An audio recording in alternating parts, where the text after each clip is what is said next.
Quieren ser señalados. Señores senadores, hay una cuenta importante.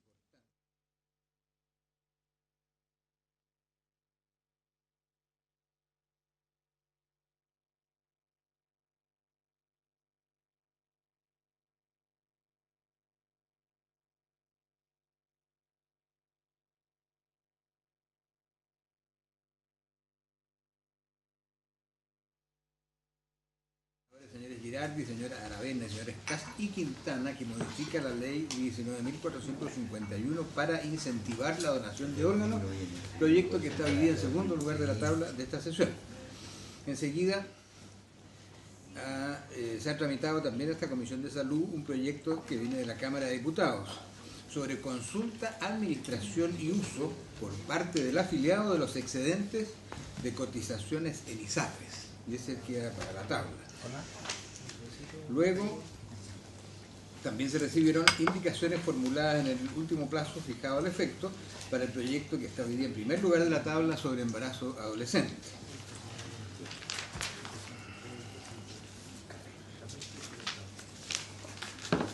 Hay un oficio de la señora subsecretaria de Redes, con el cual remite la lista de esperas GES y no GES correspondiente al mes de mayo. ¿Les parece a sus señorías que les haga llegar copias? Pero, a ver, ¿por región? Sí. ¿Por circunscripción? Claro, la que interesa. Claro, la que Es que viene una sola. La podemos ver si es la de Por región. Claro, y el total nacional, ¿no? Luego hay de acuerdo, oficios que responden a la consulta de esta comisión hecha propuesta del senador señor Quinteros sobre las listas de médicos que se desempeñan en los establecimientos hospitalarios que dependen de cada servicio de salud y las sociedades médicas que se vinculan con ese servicio de salud. Se han recibido respuestas de el Servicio de Salud Metropolitano Occidente, Araucanía Norte, Libertador General Bernardo Higgins, Ñuble, Chiloé, Concepción, Antofagasta, Atacama, Coquimbo, Aconcagua. Básicamente, quiero hacer presente, señores senadores, que el Servicio de Salud de Chiloé, al igual que lo había hecho en primer lugar el de Concepción, solo envía la lista de los profesionales y señala que no le corresponde informar sobre las sociedades médicas porque él no controla las sociedades médicas ni las registra. Entonces se le insistió, el de Concepción había hecho lo mismo, insistí y volvió a excusarse de enviar la información. Le insistí por segunda vez y si no responde con la información completa, mi propuesta a la comisión es que se dirija el oficio a la subsecretaria de Redes. De acuerdo. Sí, además, dígale que lo vamos a citar. Ok. Dígale que lo vamos a citar al senador. Luego hay un oficio. Claro, porque Y son solo. tiene convenios con ellos. Pues, sí. O sea, si no, Sí, dice que es atribución de impuestos internos, esto que no tiene nada que ver con la sociedad médica. dígale que si no lo vamos a citar. Ok. Luego hay un oficio del superintendente de servicios sanitarios que manda un informe sobre calidad del agua en Chile y la forma en que se controla para que cumpla los parámetros internacionales. Que a disposición de los señores senadores que interesen se les puede hacer llegar una copia. El Colegio de Cirujanos Dentistas pide una audiencia para presentar propuestas sobre fortalecimiento de la odontología y el acceso de chilenos a la salud oral, además de plantear temas gremiales. Yo pienso que eso es importante, digamos, por el no solo porque Rabina es dentista, sino porque en Chile no existe salud oral. También solicita audiencia el presidente de la Asociación de ISAPRES para exponer puntos de vista respecto del proyecto de ley del que di cuenta más temprano sobre consulta, administración y uso por parte del afiliado de los excedentes de cotizaciones en ISAPRES. Sí, así es. En su oportunidad.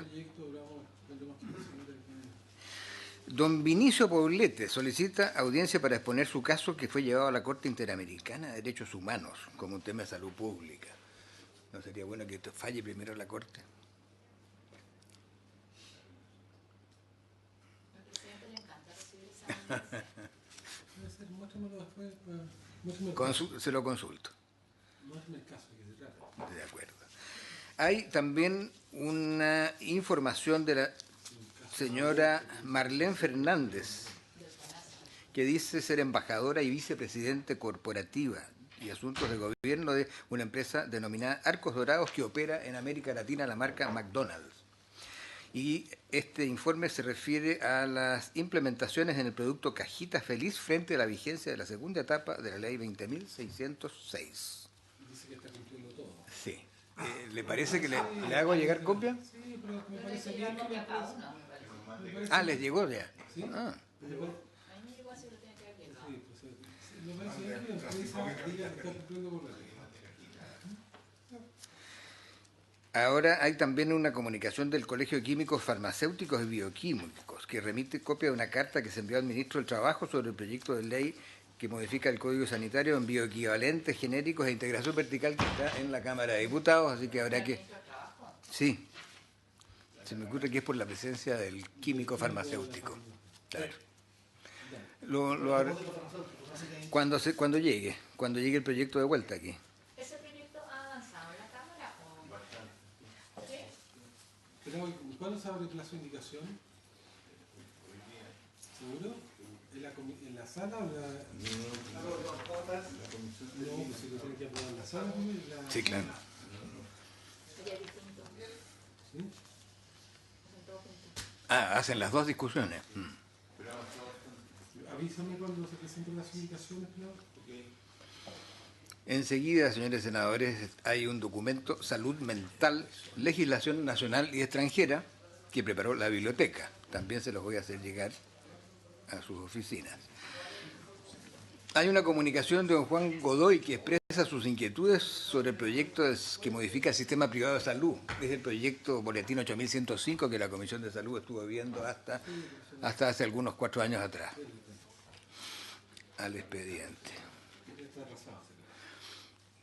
Luego de la biblioteca se han recibido 3 documentos, opiniones de los invitados al proyecto sobre uso medicinal de productos derivados de cannabis, otro sobre el marco normativo que regula la adquisición de psicotrópicos y un tercero que es legislación extranjera sobre elaboración y distribución de cannabis para uso medicinal.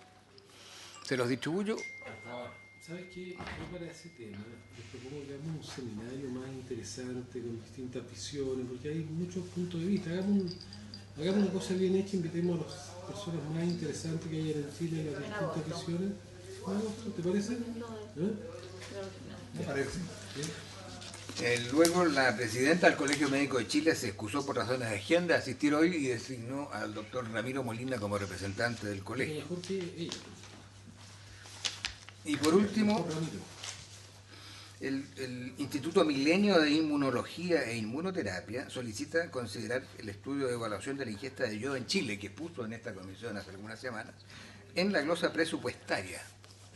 Yo les dije que el presupuesto se iba a empezar a ver en octubre, de modo que en esa oportunidad y en la subcomisión encargada sería materia de a la subcomisión y recordatoria. Esa es toda la cuenta. Que pasen la gente que está afuera. Los invitados. Una cosa sobre la cuenta mientras tanto. O sea, no de la cuenta, pero no hay problema que pasen. Hay un tema, presidente, que es la ley de donación cruzada de órganos, que a la fecha no se ha dictado el reglamento.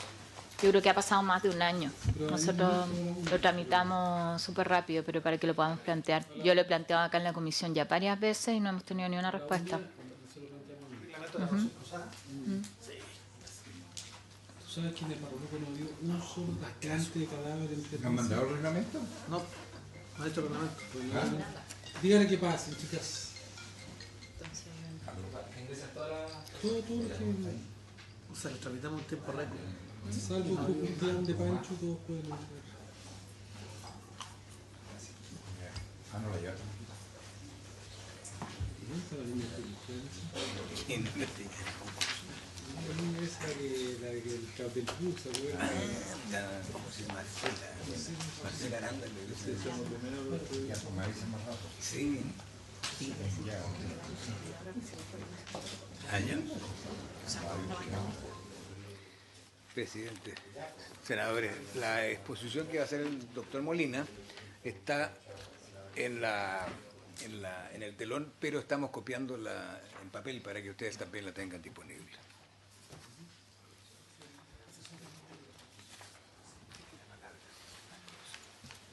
Bueno, yo le quiero dar la bienvenida a todas y a todos a nuestro decano, al doctor Accorsi, a los asesores y a Ramiro Molina, que para nosotros es un privilegio tenerlo acá. Imagínense que fue mi profesor cuando yo estudiaba medicina. Así que nos conocemos hace muchos años. Sí. No, la sabiduría, Ramiro. Entonces, de verdad, Ramiro es la persona que tiene más experiencia, que se ha dedicado a trabajar durante más años, yo creo, en este tema. Y realmente yo creo que es un aporte lo que el legado que ha dejado en todo lo que se ha generado y en toda la formación de profesionales de la salud que han pasado por sus manos. Entonces, yo, Ramiro, prefiero que darte la palabra, Enrique, antes, pero después dar la palabra a Ramiro para que él haga su exposición y le podemos hacer consulta. Presidente, para informar que se ha incorporado el diputado Gonzalo Arenas al equipo legislativo. Está bienvenido. Bienvenido, Gonzalo. Ojalá que mejore las políticas de salud del Ministerio ahora. No, gran aporte. Ramiro.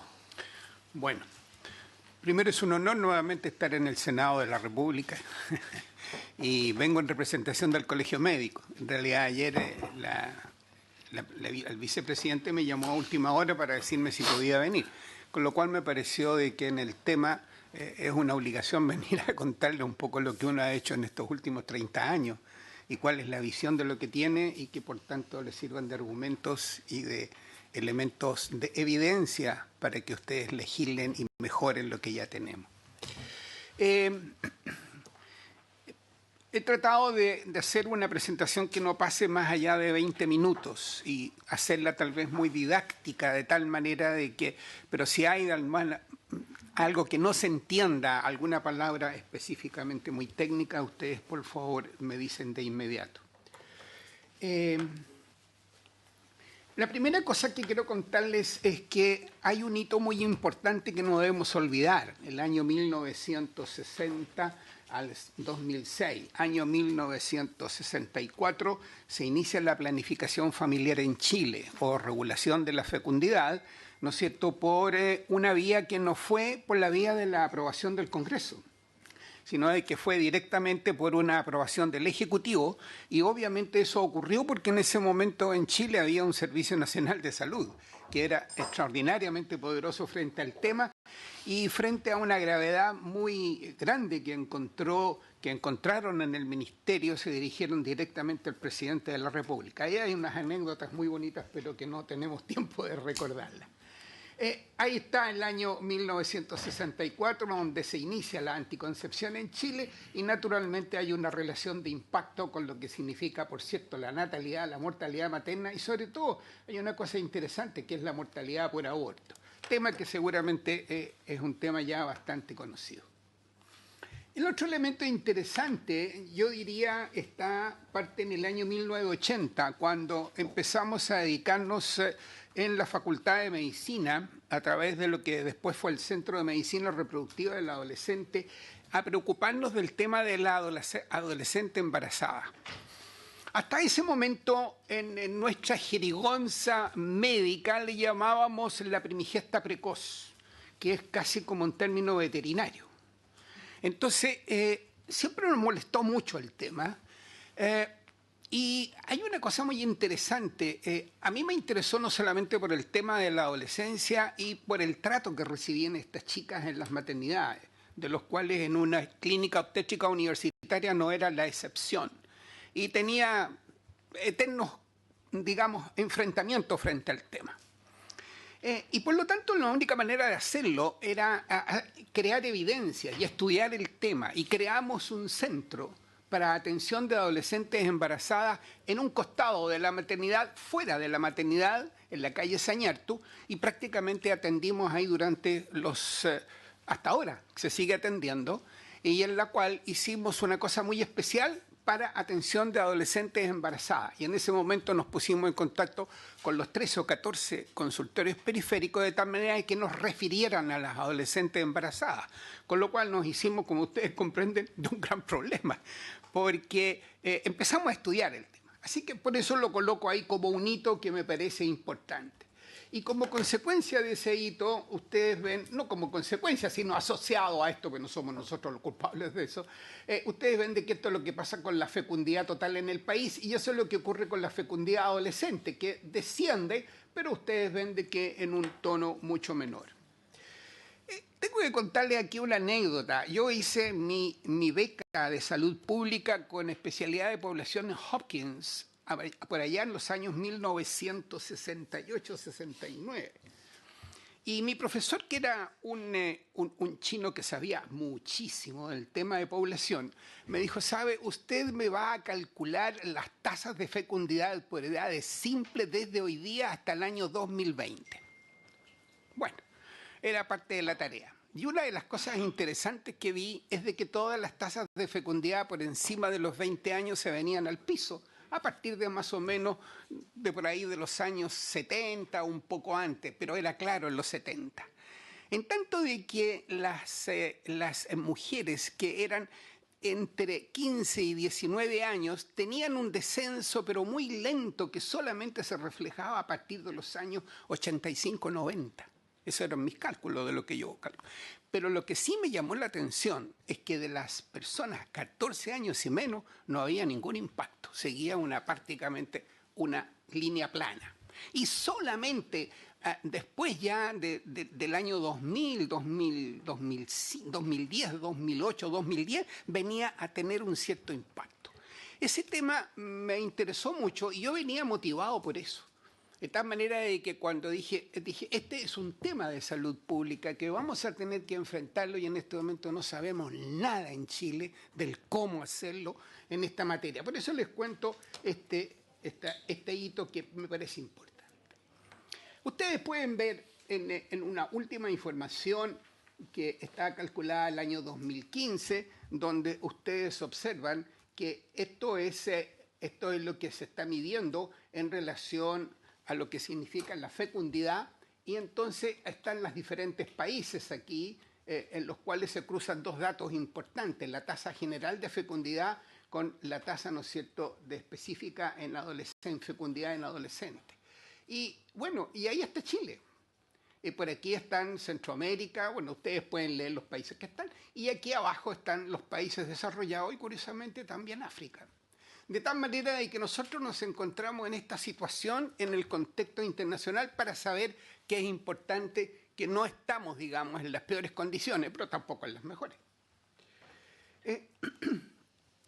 El otro elemento interesante de un muy buen estudio que hizo CELADE, en base a información chilena, por cierto, hizo este cálculo en la cual ustedes pueden ver que por un lado se cruza la edad, por otra parte la tasa global de fecundidad, y al medio, en esta línea que se encuentra aquí, ¿no es cierto?, se encuentra lo que corresponde a dónde está el país, ¿no es cierto?, en lo que es la tasa global de fecundidad. Y en esta línea de acá, que lo cruza, que forman una cruz prácticamente, está la tasa de fecundidad entre 15 y 19 del país. Y con lo cual le permite hacer un ejercicio muy interesante, en la cual lo divide en 4 cuadrantes y ubica a las diferentes regiones, y no solamente a las regiones, sino que fundamentalmente a los grupos sociales donde se ubican ahí, sobre todo los más prevalentes. Y ustedes ven de que aquí está el C1, aquí está el C2, en este cuadrante el C3 y en este el C4. Y ustedes ven de que la mayoría nos encontramos en sus diferentes regiones en el nivel C1, en el nivel de la clase social C1, y muy pocas, ¿no es cierto?, en estos niveles más bajos, prácticamente esas dos. Ahora, creo que esto es para que ustedes sepan de que existe información al respecto y no para entrar en el análisis de esto, que es bastante complejo en el tema. Pero sí lo que uno puede decir de que hay diferencias dentro de Chile de una región a otra cuando ustedes tienen que legislar, porque no son todos iguales y por lo tanto eso es una tremenda complejidad para el legislador. Por otra parte, es interesante ubicarnos en este esquema que me ha parecido extraordinariamente didáctico, en la cual se compara prácticamente los países que ustedes pueden ver acá. Aquí en este caso está Chile, y todo lo que hay hacia acá corresponde a los países desarrollados, como son, ¿no es cierto?, Suecia, Francia, Canadá, Gran Bretaña y Estados Unidos. Entonces compara varios indicadores que se los voy a ir diciendo. Mirando hacia el gráfico, eso no se entiende nada de nada, por cierto. Estoy absolutamente de acuerdo. Pero sin embargo, hagámoslo funcionar. La primera pregunta que uno se hace: ¿cuál es la diferencia que existen entre ellos en un dato tan importante como es, ¿no es cierto?, la edad o la mediana de la primera unión, o que están muy juntos con la primera relación sexual? En cuanto a la primera relación sexual, no le quise colocar porque no hay ninguna diferencia en países desarrollados y en desarrollo frente a este tema. Y en el otro, es que lo que pasa es que coloco esta verde porque con la luz se ve mucho mejor. Pero sin embargo, cuando uno se le observa lo que es la edad mediana de la primera unión propiamente tal, no hay ninguna diferencia. Cuando uno observa lo que ocurre cuando se hace la pregunta ¿cuál es la tasa de fecundidad entre 15 y 19 años? Ustedes ven en línea azul lo que ocurre en los países en desarrollo, fundamentalmente en los latinoamericanos, y vean lo que pasa en los países desarrollados. La diferencia es brutal. Y esa sigue siendo igual. Por otra parte, cuando uno se pregunta cuál sería el uso de métodos anticonceptivos en la primera relación sexual. Y este es un punto bien crucial, es un indicador bastante claro. Vean ustedes lo que nos pasa a nosotros. Es decir, hay una disimilitud grande y aquí el último dato es Chile. Pero cuando uno observa qué es lo que ocurre en los países desarrollados, vean las diferencias. Entonces la pregunta que tienen que hacerse es ¿por qué ocurre eso? ¿Hay algo que está influyendo? Y obviamente que la respuesta es una sola: educación. Son más educados. Eso no es tener acceso o no tener acceso a anticonceptivos, sino de que es educación. Cuando uno se pregunta cuáles son las tasas de uso de métodos anticonceptivos en la población en general, uno los puede comparar y están naturalmente algunos, ustedes ven de que en el caso chileno está bastante cercano, de lo que algunos muy bajos y otros también bastante altos, muy semejantes. No son las grandes diferencias. O sea, este punto que hay acá, que corresponde al inicio de la fecundidad entre 15 y 19 y el uso del anticonceptivo en la primera relación sexual, son los dos indicadores que de alguna manera uno diría cómo los podemos mejorar para que ello no incida. Pero hay otro punto importante.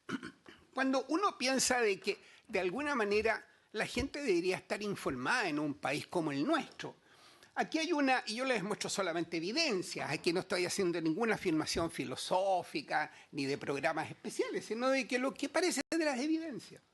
Y en la evidencia hay un estudio entre el 2008 y el 2011 con aceptación de 17 ministros de educación, en los cuales les preguntaron si se podía medir el mejoramiento de la educación sexual entre el 2008 y el 2011.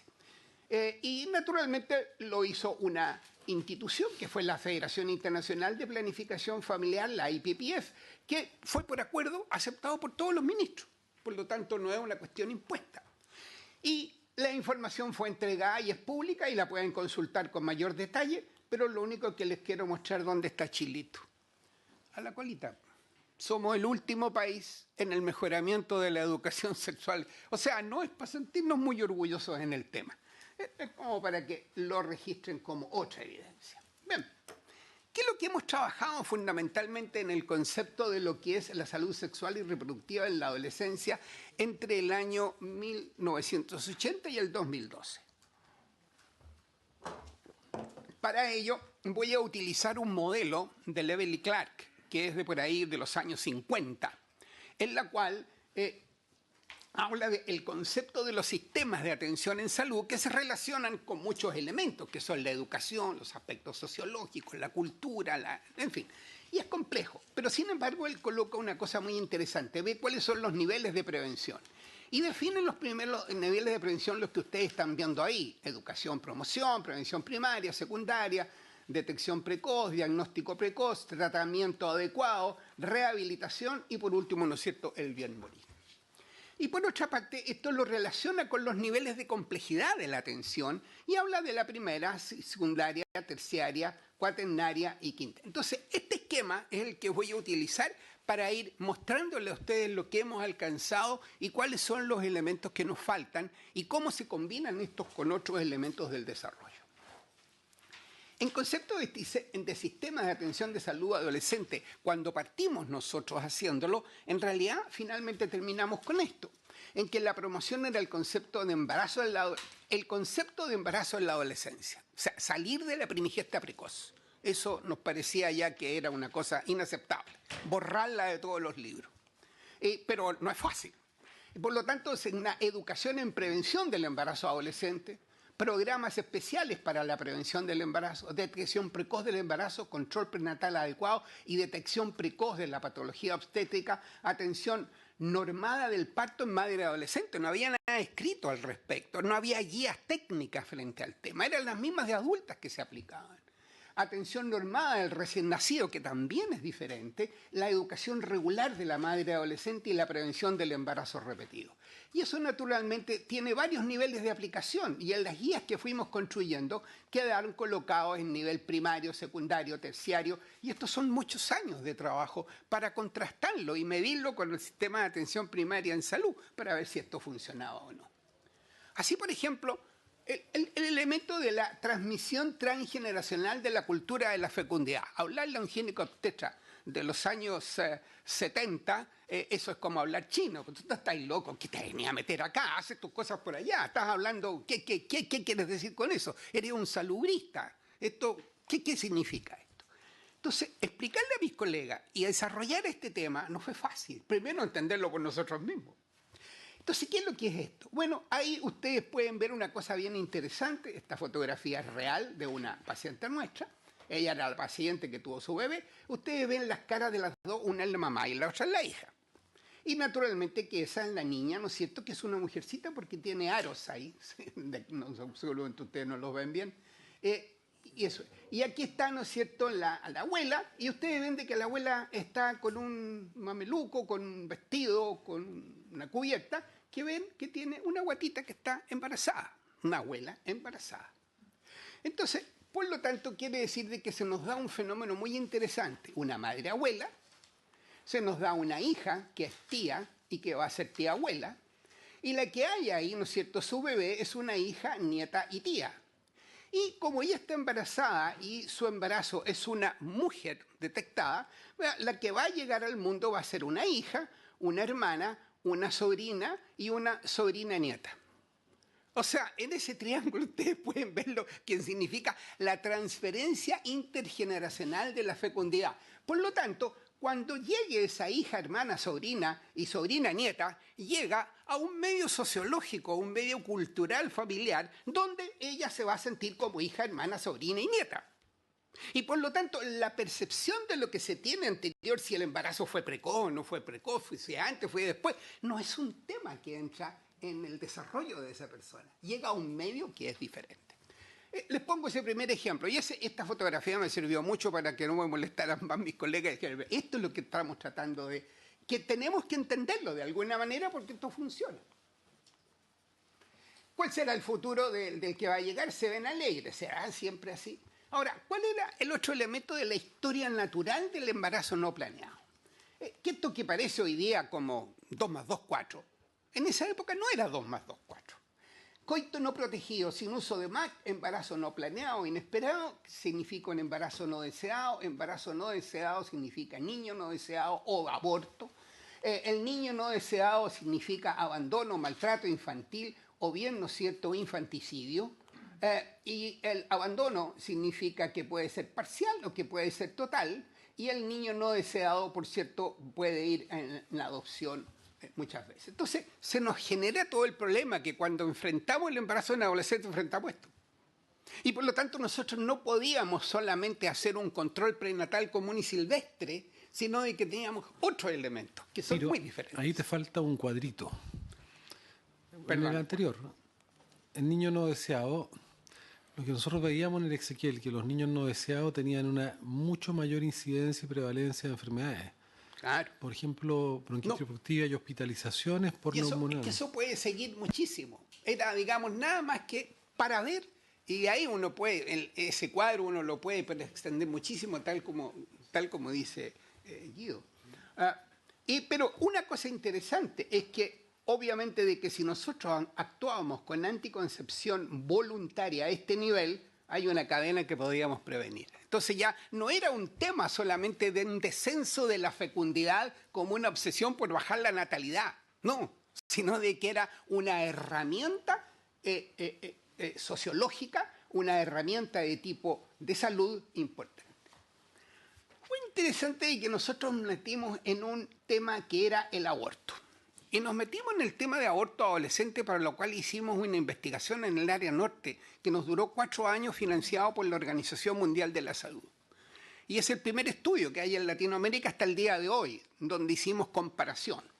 Y llegamos a queríamos llegar a esto primero, a medir esto. Y entonces nos encontramos de que los factores predictivos asociados al riesgo de aborto provocado en adolescentes eran: primera relación sexual antes de los 12 o 14, tenía un riesgo relativo de 5 o 6, eso es muy alto.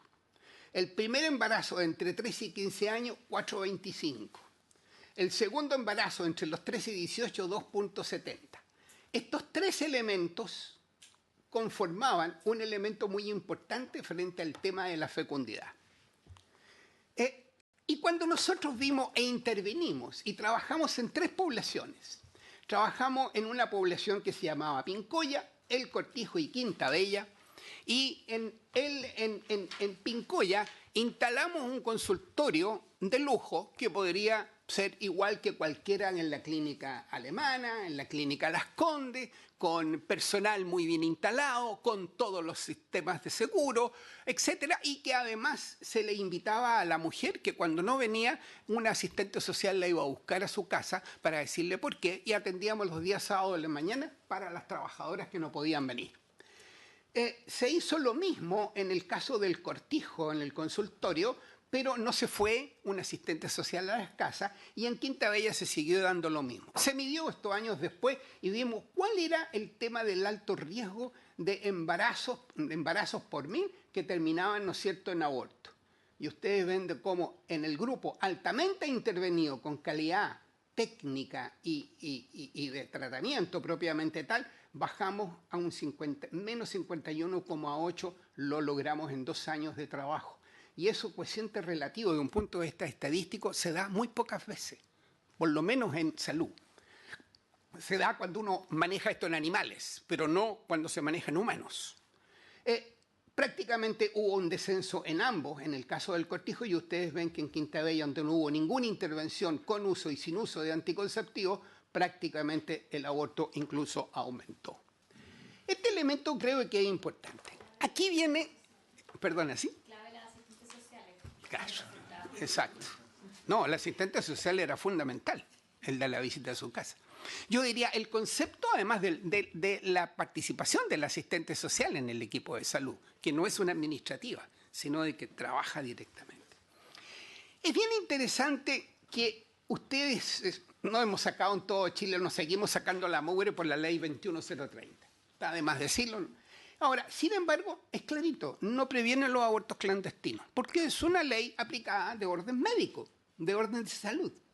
Por lo tanto, los abortos clandestinos que se estiman en eso podrían ser menos o podrían ser más. No vamos a entrar en esa discusión, que es una cuestión más bien estadística. Pero, sin embargo, sabemos que no los previene. Y, por lo tanto, es un problema que lo tenemos encima. Y, por lo tanto, se va a dar. Y, por lo tanto, va a llegar acá. Querámoslo o no, indiferentemente del gobierno que esté, si es un gobierno tradicional, no tradicional, de izquierda, de derecha o de centro, esta cuestión va a llegar exactamente igual. La pregunta es, ¿cómo lo enfocamos? Y aquí viene el otro tema, entonces, de que si nosotros ya aprendimos qué hacemos en comunidad, cómo podemos adelantarnos al proceso del aborto, ¿por qué no lo usamos? Y aquí entonces, ¿dónde está el tema de que si tomamos esto, el del estudio que hicimos, la promoción del estudio, el diseño para la comunidad escolar y general, las evaluaciones e implicaciones en la comunidad escolar, el análisis de la aplicación en comunidad en atención primaria, la opinión de los servicios de atención, la revisión de los errores que puedan ocurrir y la evaluación de los resultados en comunidad, quiere decir de que eso perfectamente, como niveles ejecutivos de acción, todo lo que conocemos en investigación primaria, el resultado, todo lo que les mostré anteriormente, perfectamente puede ser aplicado. Entonces, lo que hicimos en una investigación no es solamente la publicación de los académicos, que nos ganamos hartos puntajes porque salieron en cuantas revistas internacionales y nos ganaron muchos puntos, pero ese no es el objetivo. ¿Cómo la podemos aplicar? Entonces, hoy día se nos da una oportunidad en Chile, porque obviamente frente al tema del aborto clandestino que no se puede prevenir, la primera respuesta es despenalicemos el aborto en forma total. Y es un buen argumento, no es un mal argumento. Pero sin embargo, una vez que se ha aplicado, ¿podríamos prevenirlo en muchas mujeres a través de la educación? No 100%, pero me parece que es un mecanismo que no deberíamos despreciarlo.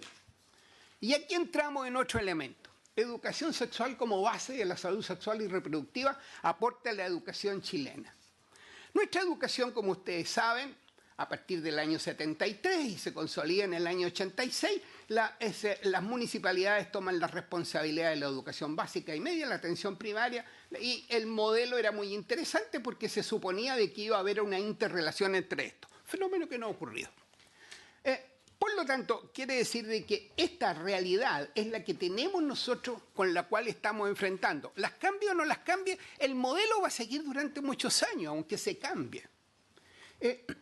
Por lo tanto, la otra cosa de que nosotros trabajamos en educación sexual prácticamente 34 años en Semera, a partir del tema de embarazo en adolescentes. Hicimos cursos presenciales con evaluaciones de proceso, de profesores, de alumnos, de padres y apoderados. Eso fue con evaluaciones de impacto. Trabajamos incluso con las madres en el aula para que participaran ellos en la educación de las prebásicas, tanto del pre-kinder como del kinder. Y eran mamás que trabajaban, que nosotros las entrenábamos con presencia del profesor y asesoría nuestra.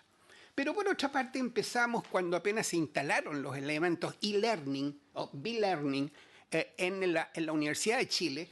Fue tomado como ejemplo el programa de capacitación y partimos con los online después que los perfeccionamos en la Facultad de Medicina, en Medici, que está encargado de esto, e hicimos un curso en la Radio Universidad de Chile que tuvo mucho éxito también con los mismos docentes en que participaron profesores. Y como no teníamos plata, los íbamos sábado en la tarde, que era el espacio que nos podían dar. Hicimos evaluaciones de ello y llegamos entonces a lo que es online de autoaprendizaje, que es e-learning de profesores para estudiantes y actualmente con un curso de formación general para la Facultad de Medicina. Si ustedes le preguntan a algún médico si tuvo educación sexual, van a tener la misma respuesta que van a tener en cualquiera que estamos en esta sala. No les voy a preguntar porque es un ejercicio, pero ustedes piénsenlo. Y seguramente no más de un tercio de los que estamos aquí presentes, que es la florinata de la intelectualidad y de lo político que tenemos, seguramente tienen un mismo comportamiento que todos los chilenos. Aunque esté viviendo en una población periférica, va a ser exactamente la misma. Por lo tanto, quiere decir de que estamos con un problema que es serio.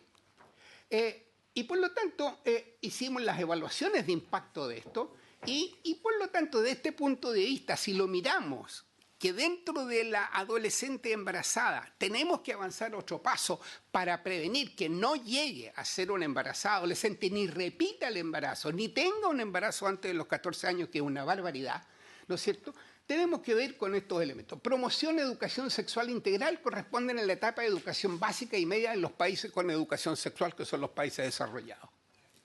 La prevención primaria corresponde al establecimiento escolar coordinado con el sistema de salud del nivel primario.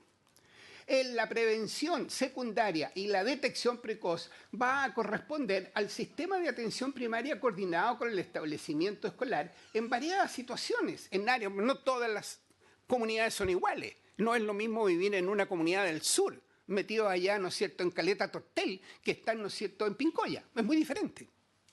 El diagnóstico precoz.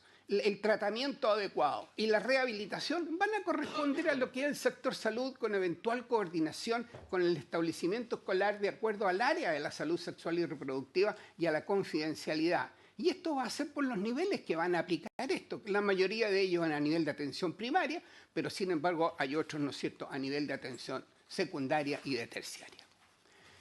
¿Funciona esto? Bueno, sí funciona. Y aquí está la evidencia. Nosotros hicimos otra investigación financiada por Fundación Ford, por Fondo de Población de Naciones Unidas, y nos mandamos un gasto de por lo menos 2 a 3 millones de dólares, porque estos fueron como 6 años de trabajo en establecimientos escolares. ¿Y qué fue lo que hicimos? Una cosa muy simple, lograr probar un programa de educación sexual que el que estábamos desarrollando para saber si este impacta o no impacta, sirve o no sirve. Y por lo tanto nosotros tomamos la capacitación de los profesores, primero con aprobación de ellos y con autorización de los padres y apoderados y los alumnos. Ya ustedes ven de que tomamos una encuesta inicial, antes de iniciar, tomamos desde séptimo, octavo, primero medio y segundo medio, y por lo tanto fue un estudio de seguimiento de cohorte. Y por lo tanto, comparamos dos grupos, el grupo que está en verde y el grupo que está aquí en este color morado, que son los mismos otros colegios, pero en los cuales no se hizo educación sexual, y comparamos con los productos, que son los niños, los jóvenes. Y ustedes pueden ver que se hizo la comparación, están las encuestas que se hicieron, el total del trabajo duró 33 meses de trabajo, con primera, segunda, tercera encuesta. Finalmente acumulamos como un total de 12.000 y tantas encuestas que tuvimos que pedirle ayuda a una que estaba haciendo la doctorada en Johns Hopkins, porque no fuimos capaces en Chile de hacer ese análisis de esa cantidad de variables. No éramos capaces en ese minuto de hacerla. ¿Qué encontramos? Cuando analizamos por primero, segundo, ustedes ven los cursos y qué es lo que ocurrió con las diferencias de embarazos por curso en el antes-después, comparamos entonces los con educación sexual y los sin educación sexual. En rojo ustedes ven los con educación sexual, eso es lo que ocurrió con los descensos, y eso es lo que ocurrió sin educación sexual. También en algunos hubo descenso, pero menor, y en otros hubo ascenso. ¿Qué más encontramos? Ustedes pueden ver ahí las tasas de embarazo en adolescentes resumidas. Con programa bajamos en 36,6, en tanto que en sin programa bajaron a 4,5. Y lo más interesante fue esto, porque aquí sí que nos encontramos con una novedad interesante. La forma de término de los embarazos reportados en el antes y el después, antes del programa, después del programa, en los casos y en los controles. Y ustedes pueden ver lo siguiente. Aquí tienen el delta de los casos y aquí tienen el delta de los controles, la diferencia del antes-después. Y ustedes ven de que en azul, ustedes ven los partos. Los partos en los intervenidos fueron mayor que en los no intervenidos. Esto es muy interesante, pero van a ver por qué. Después de eso, ustedes ven en verde el aborto espontáneo, eso no tiene mayor importancia acá, sí tiene mucha importancia, pero para los efectos estadísticos no lo tiene, porque es un tema más bien médico. Pero vean ustedes el aborto provocado. El aborto provocado aquí está en el delta de los casos, y esto es lo que ocurre con el delta de los controles, o sea, bajamos ese nivel y en este otro se bajó ese nivel. Y ustedes pueden ver qué es lo que ocurre, ¿no es cierto?, con el total de abortos. Aquí bajamos en esto y aquí se produjo un ascenso. ¿Por qué? Porque ahí descubrimos que están los clandestinos, pero ahí en el colegio no son clandestinos, sino de que es el aborto obligado.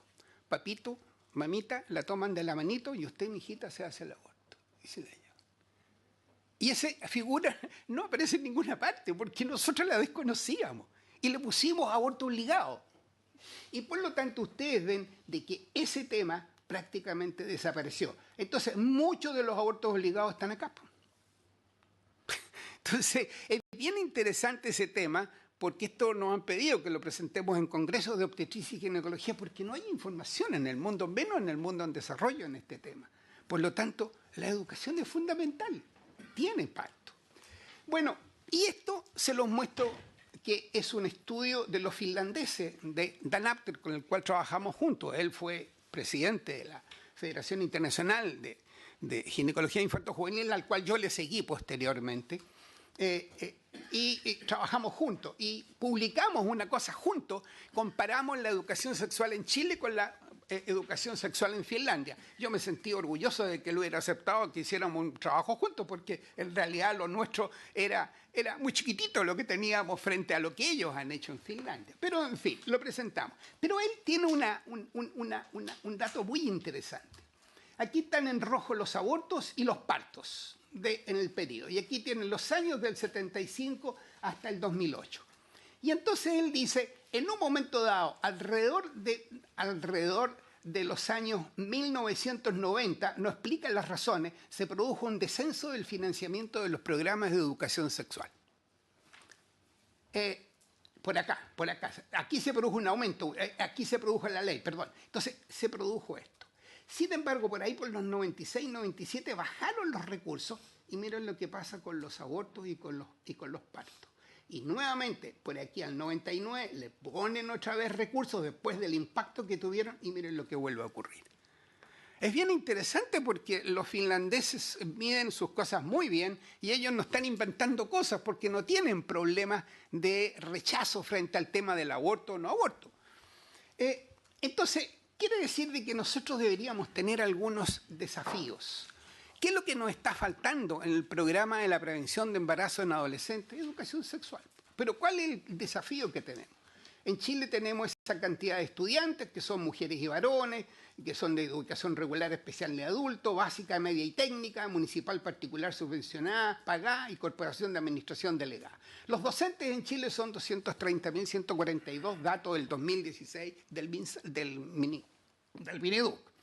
En la educación particular, ahora, estimada educación sexual, se estima que entre un 9 y un 13% de los profesores tienen educación sexual, capacitados para hacer educación sexual. Por lo tanto, y el 90% de ellos están en los colegios particulares. Por lo tanto, quiere decir que esas serían las cifras. El otro elemento importante, entonces, de que si nosotros nos colocáramos una meta del 70% para capacitarlo, el rango según lo ya alcanzado, estas serían las cifras que tendríamos que capacitar a nivel municipal en Chile y el particular en Chile. Por lo tanto, hay que decir, bueno, no es solamente hacer una ley, sino decir en el cómo. Pues bien, ¿cuál es el primer desafío? La ley del 28 de enero, que es la 20.418, fija las normas de información, orientación. El primer desafío, no se puede aplicar la ley. Nunca se ha podido. El Ministerio de Educación no puede aplicarla. ¿Y por qué no le puede? Por una razón muy simple. Ahí está la ley, es el cuarto párrafo del primer artículo, y ahí ustedes lo tienen. Cada establecimiento educacional en conjunto con los centros de padres y apoderados. En fin, ustedes la conocen mejor que yo tal vez. Pero aquí tienen el reglamento. ¿Y qué es el reglamento?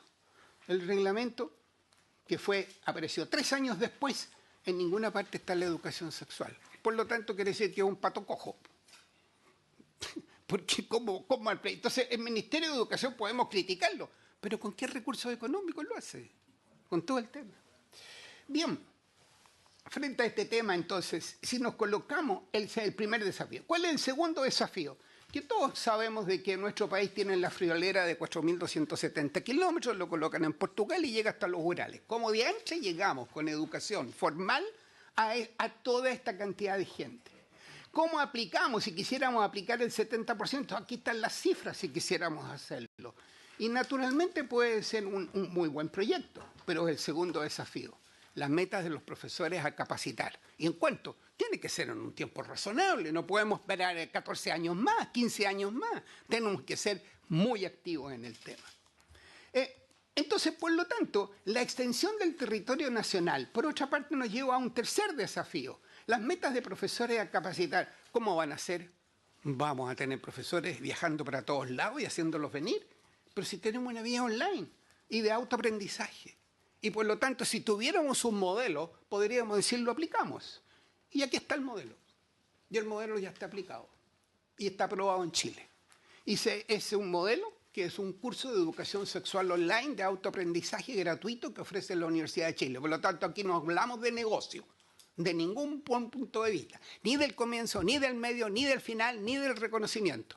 Y que esto lo tenemos a disposición del Ministerio de Educación cuando lo quieran usar, que lo analicen, que lo vean, etcétera, y yo creo que les puede servir de muchísimo, que es un aporte de la Chile para Chile.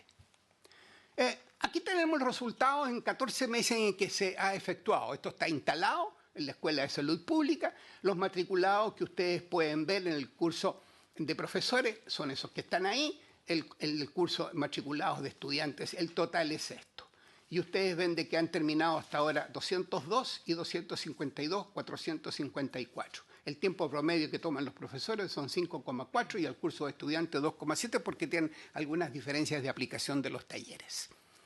Lo colocamos como curso de formación general que no existe en ninguna universidad del país, menos tampoco en la nuestra. Experimentalmente aceptaron de que en la Facultad de Medicina colocáramos para las carreras y se inscribieron 147 estudiantes, cuando normalmente en un curso de formación general son 20 a 25 chiquillos. Y la facultad paró en 147 porque ya le parecían que eran muchos. En realidad, en un curso online de autoaprendizaje, los muchos no existen, el número no existe. Si está aprobado como bueno, y toma 54 horas. Entonces, en resumen, si hablamos de las necesidades de legislar frente al tema, son 3 puntos fundamentales que de un punto de vista conceptual hay que incluirlo en la adolescente embarazada. 1, el reconocimiento de los derechos sexuales. Ese es el primer elemento. Es fundamental. 2, la educación sexual y la consejería. Es el segundo. Y el 3, los servicios confidenciales y de alta calidad, que obviamente, por lo que poco que leí, es en lo que se ha insistido más justamente en los cambios en la ley. Bueno, eso es lo que les quería mostrar a ustedes de lo que hemos hecho en estos años, y todo lo que les he mostrado no tiene temas ideológicos, no tiene temas políticos, no tiene elementos, digamos, cuestionados desde ese punto de vista, sino de que son evidencias, y todas las evidencias mostradas con información científica. Y está a disposición de ustedes, y pueden analizarla, y por lo tanto, este modelo que lo estamos usando, tal vez se los pueda entregar a usted, ahí tiene para que lo vean, es bueno que lo hagan sus nietos, sus nietas, sus hijos, sus hijas, y véanlo ustedes mismos cómo es, y funciona la maravilla, y les cuesta 0 pesos, 0 centavos. Y si terminan con éxito, reciben gratuitamente un certificado de la directora de la Escuela de Salud Pública de la Facultad de Medicina de la Universidad de Chile, sean estudiantes o sean profesores, y en estudiantes se han inscrito, la edad es mayor de 16 años espontáneamente, porque se puede hacer de 10 años para adelante, y hasta 52 años tenemos. Han recibido su certificado, y la mayoría son profesionales del área de la salud, de psicología y de asistentes sociales, de psicosociales realmente. Y de los profesores, del total de gente recibida, tenemos un total de 6 profesores que se han recibido de otros países. Tenemos de México, de Perú, de Ecuador, tenemos 2, de Uruguay, de Argentina y de Bolivia. Porque como es online, está en el aire, y por lo tanto pueden entrar cuando quieran, como quieran, donde quieran, en el tiempo que quieran, y no es negocio. Porque pensamos en principio que la educación sexual no puede ser un negocio. La educación en sí es un derecho, y la educación sexual, sobre todo en países en desarrollo, no puede ser cobrada como al ser cobrada sin la ignorante que somos en educación sexual. Me da miedo. Entonces, además le vamos a cobrar para que se eduquen. No puede ser eso. No corresponde. Muchas gracias. Pregunto, ¿vale? Que ustedes quieran. Más bien, presidente, agradecerle al doctor. La verdad es que un lujo efectivamente tenerlo acá con toda la experiencia, y reitero algo que pensamos con Mónica Salaquet cuando era diputada y presentamos este proyecto, y lo hicimos después de trabajar durante casi 6 meses con expertos en adolescencia, que esto no es un tema de derecha ni de izquierda, sino que justamente fue un tema en que planteamos trabajar en conjunto para un tema real. Y a una vez se le sorprende cómo, habiendo experiencia tal cual como la que usted relata, no somos capaces de utilizarla como país en algo que todos compartimos. Todos nos quedamos con, lo planteamos varias veces, cuando discutimos el proyecto de despenalización de la interrupción del aborto en 3 causales, dijimos aquí también tenemos que abordar las causas, ir a la raíz, donde sabemos lo que hay que hacer, y este proyecto busca avanzar en esa línea. Yo entiendo, presidente, que la idea es poder votar en particular, algo que está pendiente. Nosotros ya dimos plazo de indicaciones por 2 ocasiones, estuvo la ministra, pidió un mes, sobre eso se dio un tiempo adicional. Entonces, lo que yo le pediría es que pudiéramos avanzar en la votación en particular del proyecto. Bueno, por el otro tema, pero mientras llega el ministro vamos a avanzar. Teníamos acuerdo de votarlo la semana pasada. Sí.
Yo le doy la bienvenida al ministro, asesores, asesoras. Este tema es bien importante. No vamos a empezar hoy día la discusión formal porque vamos a dejarlo para la próxima sesión los invitados. Pero el ministro viene a plantear un tema que ya algunos parlamentarios hemos presentado un proyecto de ley que vamos a fusionar cuando llegue el del ministro, los vamos a fusionar porque van a estar en el primer trámite y tenemos un problema. Tenemos cerca de 4 millones de personas que están en un stock de no donantes. Es una situación muy dramática que tiene que ver con que al inicio de la ley, yo lo digo porque fui el autor de la ley de donante universal, había muchos prejuicios, de ningún senador de los que está acá, pero había muchos que tenían prejuicios transversales. Y exigieron que se pudiera renunciar a la condición de donante en cualquier momento, incluso cuando se fuera a sacar cédula de identidad. Lo que pasa que ahí ocurrieron dos cosas. Ocurrieron que a gente no le preguntaban y como no le habían preguntado le ponían que no. O a la pregunta, de manera muy reactiva y sorpresiva, la gente decía que no, porque no tenía tiempo de pensar. Entonces tenemos 4 millones de personas que están en una condición de no donante y en el Barro Luco no hay trasplante hace 3 meses de donante cadáver, que es el centro que hace más trasplantes en Chile. Luego modificamos la ley para que las personas que quisieran renunciar a la condición de donante tuvieran que ir al notario. De hecho, desde el 2013 a la fecha solo han renunciado poco más de 12.000 personas, lo que da cuenta de que esos son los que de verdad querían renunciar porque tomaron el tiempo, la decisión, fueron al notario y renunciaron a su condición de donante. Entonces, la idea, por lo menos el proyecto está presentado y supongo que el del ministro debe ir en la misma línea, es que estos 4 millones de personas tengan que reactualizar su decisión yendo a la notaría. Y se les va a dar un plazo, en el proyecto actual, vamos a discutir lo que viene en el ministro, 6 meses. Si al cabo de 6 meses no reactualizan su condición de donante, su negativa a la condición de donante, se los va a considerar donante. Y por lo tanto, a nosotros nos parece muy, muy importante. Yo les quiero decir que hay una situación de mucha angustia en los 2.000 pacientes que están esperando por donación. Hay 200 trasplantes hepáticos en espera, van a morir el 30% de ellos en los próximos meses, porque no hay donante. Y lo mismo ocurre en corazón y pulmón, que una alta cantidad de esas personas van a fallecer. Hay niños, hay personas de todas las edades. Y en materia de donante de trasplante de riñón, también tiene una mortalidad más elevada, pero ellos tienen una alternativa, que es la diálisis, pero que afecta totalmente la calidad de vida. Entonces, yo quiero valorar que el ministro haya venido, y yo sé que este es un tema muy transversal y prioritario. No sé, ministro, te vamos a dar la palabra, después lo vamos a dejar ir, o si se quiere quedar, porque vamos a votar el proyecto que estábamos votando, pero yo le agradezco que haya tomado el tiempo para venir. Está el senador también, Felipe Cas, que no es miembro de la comisión, pero fue uno de los que tuvo también esta iniciativa de trabajar con la Corporación del Trasplante y la Sociedad de Nefrología. Entonces, ¿te damos la palabra? Gracias, señor presidente. Bueno, efectivamente, tal como usted lo señalaba, de parte del Ejecutivo y particularmente el Ministerio de Salud, por razones obvias, aquí tenemos una preocupación que es país, y de manera muy sintética nada más quiero referirme al proyecto que nosotros hemos ingresado a través del Senado y particularmente a través del Senado, dado que también sabíamos de que existía un interés especial a partir de iniciativas que se estaban en ese momento conversando, y por consiguiente creemos que es una forma de poder sintetizar todas estas iniciativas para poder darles curso en el menor tiempo posible. En contexto, aquí están las cifras. El país se ha movido en cifras de alrededor de 10 por millón, en el mejor de los casos, el 2017, pero no subiendo de ese valor en cuanto a donantes efectivos, cifra que es muy inferior a la que se pueden ver en otros países, que se mueven hasta, como en el caso de España, 40 por millón, países de la región 20, 25, de modo que ahí tenemos un problema de fondo que tiene que ver con educación y con sensibilización de la población, pero más allá de eso se nos genera una coyuntura a partir de algunas interpretaciones de la ley que paso a sintetizar. La ley 2073, que buscó efectivamente aumentar los donantes, no logró el objetivo que se buscaba, y lo que ocurrió posteriormente es que, existiendo una interpretación de la Contraloría, determinó que los casi 4 millones de personas inscritas en el registro de no donantes no se les podía preguntar a las familias ahora. Entonces eso hace que prácticamente el pool universal y potencial de donantes cayera a la mitad. Y de hecho así ha sucedido. Yo toda mi vida me he dedicado al tema de los trasplantes, de hecho, como anestesiólogo, y uno tenía toda una rutina, se acercaba a las familias con los equipos especializados para ello, y hoy día ya hay testimonio en ese sentido, que teniendo todas las condiciones para tener donantes, no se puede ni siquiera consultarles a estas familias, y se han perdido donantes, lo que queda expresado claramente en esta lámina que muestra los donantes efectivos desde enero a marzo del 2018, y donde prácticamente esto cayó a un poco menos de la mitad. Y eso es porque no es porque no hayan existido los donantes potenciales, es decir, pacientes que tenían diagnóstico certero de muerte cerebral, sino porque aun cuando estos estuvieran allí, un porcentaje de ellos estaba en esta condición, y por consiguiente no se les podía ni siquiera consultar a la familia, lo que se reduce entonces el número de donantes. Y teniendo en cuenta que tenemos a lo menos 2.000 personas en condición de trasplantarse, y todas, como ya se ha señalado, en una condición en donde, en ausencia de trasplante, su expectativa de vida se ve extraordinariamente disminuida, y su calidad de vida en el caso de trasplante de riñón es la que más se altera, entendiendo que obviamente tiene la posibilidad de mantenerse con diálisis.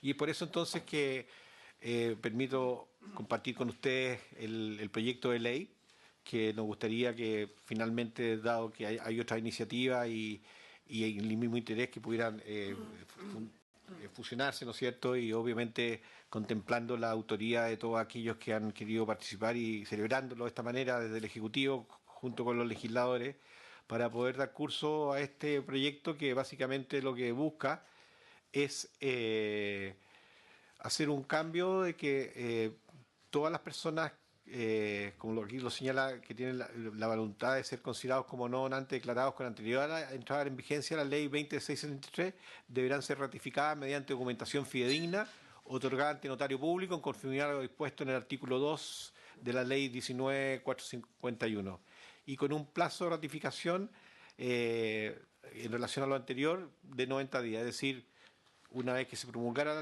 la ley, las personas que estuvieran en esta condición, en ese pool de cerca de 4 millones de ciudadanos, tendrían 90 días para declararse no donantes. En caso contrario, estas personas pasarían a enriquecer el pool de pacientes, de personas donantes. ¿Cuál es el objetivo último? Resolver esta situación que se dio un poco confusa, tal como se señala, que a algunos se les preguntaba cuando iban a un trámite que no era formal, sino que era irse a sacar carnet, en fin, de modo que exista una reflexión. Quien va y hace este gesto obviamente ya está convencido que tiene que no quiere ser donante. Y lo más importante, aumentar el universo y volver a nuestras cifras tradicionales, que obviamente hay que tener presente que por cada trasplante potencialmente nosotros podemos salvar 10 vidas, digamos, o sea, a lo menos. Es decir, el efecto multiplicador es enorme, y es decir, cuando perdemos un donante, esto es lo que ocurre. Entonces, eso es, en síntesis, es un proyecto que creo que tiene la mejor de las inspiraciones, nos da respuesta a una necesidad sanitaria en nuestro país, que ya tenemos equipos de trasplante bien establecidos.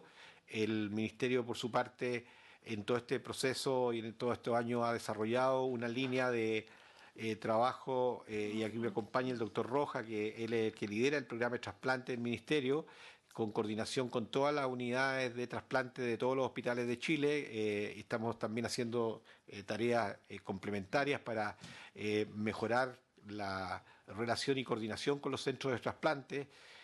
Cuando se produce y se activa un trasplante, también todo lo que es los equipos de procuramiento están mucho más afiatados, es decir, nuestro país afortunadamente ha podido avanzar en esa curva de experiencia y aprendizaje en esta materia, por consiguiente el poder nosotros rápidamente dar esta facilidad legislativa va a ser de enorme beneficio para la población. Gracias, presidente. ¿Sabes lo que yo les propongo? Que hagamos el debate la próxima semana, invitemos a la Sociedad Chilena de Nefrología, a la Corporación de Trasplantes, digamos, un grupo acotado, evidentemente al doctor Rojas, al Ministerio, y podríamos discutir y al mismo tiempo iniciar por lo menos la votación en general. Francisco. Presidente, junto con la senadora Goch, usted mismo, se empujó con mucha fuerza en la donación cruzada de órganos, que fue un proyecto que lideró la senadora Goch. Y yo quiero pedirle al ministro que tenemos un problema, porque este proyecto de ley se tramitó con urgencia y con premura por parte de ambas salas del Congreso Nacional. Se logró sacar la ley adelante y estamos esperando hace más de un año el reglamento. Entonces yo le quiero pedir, que así es muy difícil finalmente generar políticas públicas en materia de incentivo de la donación de órganos. Y yo creo representar a todos los senadores que estamos en esta comisión, pedirle al gobierno de verdad que le ponga énfasis al reglamento, porque de lo contrario, todo el esfuerzo que se hace para sacar rápido una ley, y ahora con otra ley, pues, si acá lo que hay que hacer, por lo menos que las leyes que ya se han aprobado tengan el instrumento necesario para poder sacarlo adelante. Eso era, ministro. Carolina. Lo mío, presidente, iba en la misma línea. Efectivamente, en febrero de 2017 se publicó la ley. Casi un año y medio va a ser. Y un poco autocrítica nuestra. O sea, había que poner un plazo. Pero en un tema que tiene esta urgencia, uno supone que tiene que haber mayor rapidez. Es algo que ya hemos planteado, presidente, en esta comisión. Entonces yo también le reiteraría al ministro el que esto se pueda ver con celeridad. Es una alternativa, sobre todo para aquellas personas que necesitan trasplante renal, que amplía el pool de posibilidades, no lo resuelve, pero sí una que alternativa además son los únicos trasplantes que se están haciendo. Claro, o sea, pero esto facilita. Yo entiendo que lo que queremos hacer es el donante cadavérico, pero para el donante vivo esta es una alternativa. Felipe. No, sumarme a los agradecimientos. Yo creo que este es un tema donde espero que también esta comisión podamos avanzar relativamente rápido. Esta es hay bastante consenso, no genera mucha polémica, todo lo contrario. Y sí creo que hay un elemento adicional. Nosotros de hecho fuimos a la Contraloría, estamos esperando que la Contraloría eventualmente, también mientras esto se avanza, pueda modificar su criterio, que creemos que se puede modificar dentro del marco de la red y sin torcer la mano a la ley, de que la familia también tenga finalmente la última palabra del último deseo del donante antes de fallecer. Y eso es algo que también esta ley se hace cargo, lo que también es bueno, ¿eh? No solamente, como decía recién el senador Girardi, se hace cargo de los 4 millones de no donantes, que claramente es lo más urgente, sino que adicionalmente permite que en el último momento también, en la dirección correcta, no en la otra dirección, en la dirección de poder decir, mire, el familiar que falleció sí tenía un deseo final de poder ser donante. Así que agradecerle, ministro, también por hacerse parte de esto.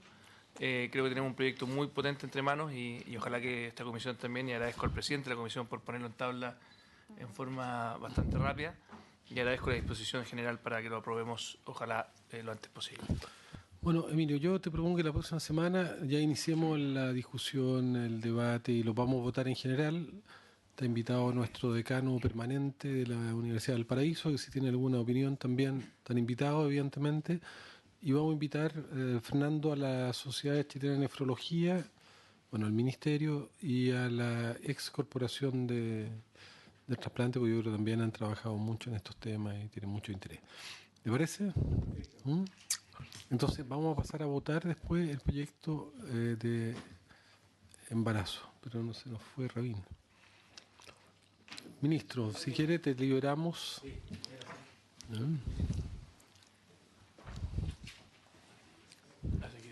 Ya, Felipe. Chao. Gracias.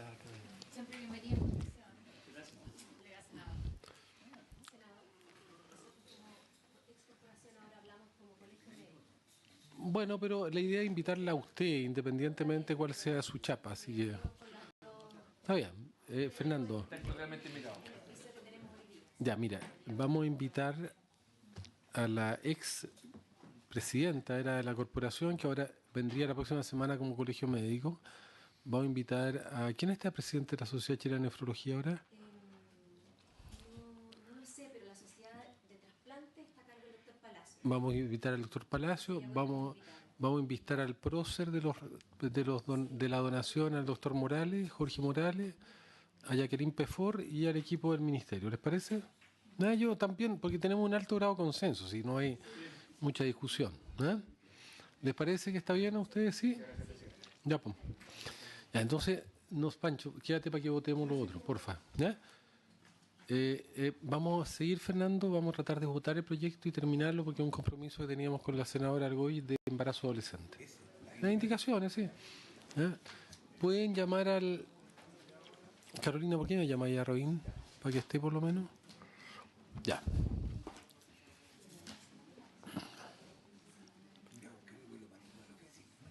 ¿No queréis trabajar? Pues Fernando, ya te estaba ahí.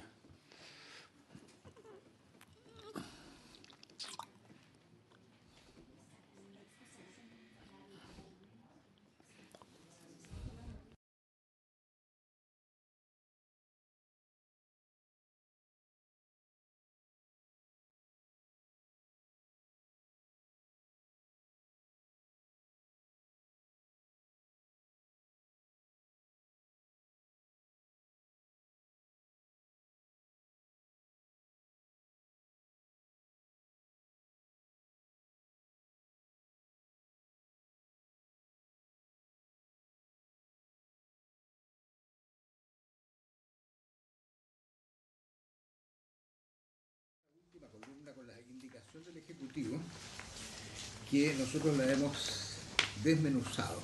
Y la primera proposición que quería hacer a la Comisión es que esa indicación del Ejecutivo, que es sustitutiva de todo el proyecto, se acuerde dividirla artículo por artículo para así hacer posible la discusión y votación de las indicaciones parlamentarias. Ese es el criterio con que se hizo el comparativo. ¿Tenemos que hacer la declaración acá mismo respecto al tema? Puede ser, y dejamos constancia de mi cosa. Sí. No, el presidente, simplemente para dejar constancia que acá por un error hubo una comunicación en que yo había retirado la firma del proyecto, pero había sido un error. Así que espero que sea consignado para los efectos de la autoría del proyecto, también la coautoría del proyecto. No hay problema si la comisión te parece que Pancho haya retirado. Por error. La firma. ¿Ya? No, por error. Reflexionó, meditó, empezó a incorporar. Y nosotros... Pero quisiste retirarte y ya te arrepentiste. No, había retirado la firma y la quiere reponer y está invitado a reponer. ¿Te parece? Está bien. Es que se acepta la reflexión siempre. Fantástico. Cambiar de opinión siempre una virtud. Darwinista, que no cree en dioses, cosas raras. Ya. La indicación número 1 está en la columna tercera en la página 1. La indicación número 1 es del señor Navarro y reemplaza el artículo 1 del proyecto por el siguiente. La prevención del embarazo no planificado en la adolescencia y la protección de la adolescente durante el transcurso del embarazo, así como la situación de inclusión social de madres y padres adolescentes, se regirá por la presente ley. Se entenderá por embarazo en la adolescencia aquel que se produce entre los 10 y los 19 años de edad, de acuerdo con la definición de la... ¿Perdón? No entiendo. Es la indicación del señor Navarro, senador. De acuerdo con la definición de la OPS-OMS, ya sean adolescentes mujeres como adolescentes hombres.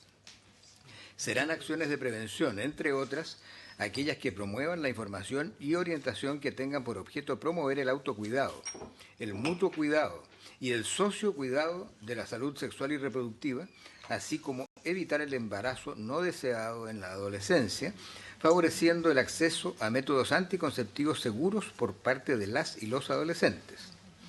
Serán acciones de protección integral y prevención secundaria en salud las que velen por la salud, educación, la capacitación laboral cuando corresponda y en general la dignidad, integridad y calidad de vida de las madres y o padres adolescentes, así como de sus hijos, Hay también indicación de la Presidenta de la República, que está en la columna cuarta. Pero vamos uno ¿Qué? por uno, ¿no?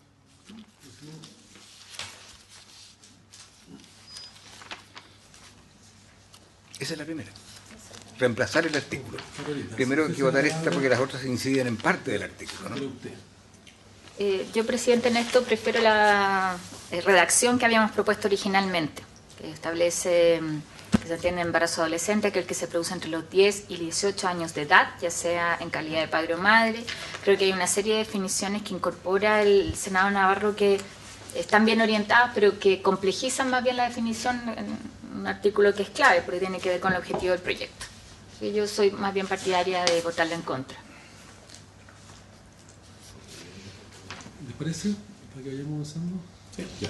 Rechazada. Vamos a la El número 2.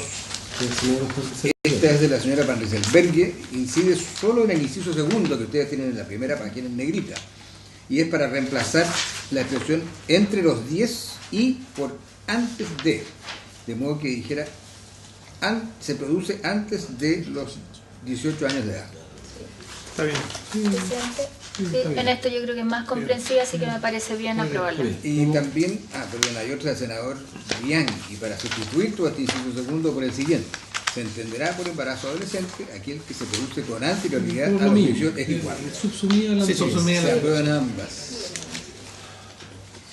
Ramiro. Cuando uno habla de 18 años, se entiende de que son 18 años, 11 meses, 29 días y horas. Sí.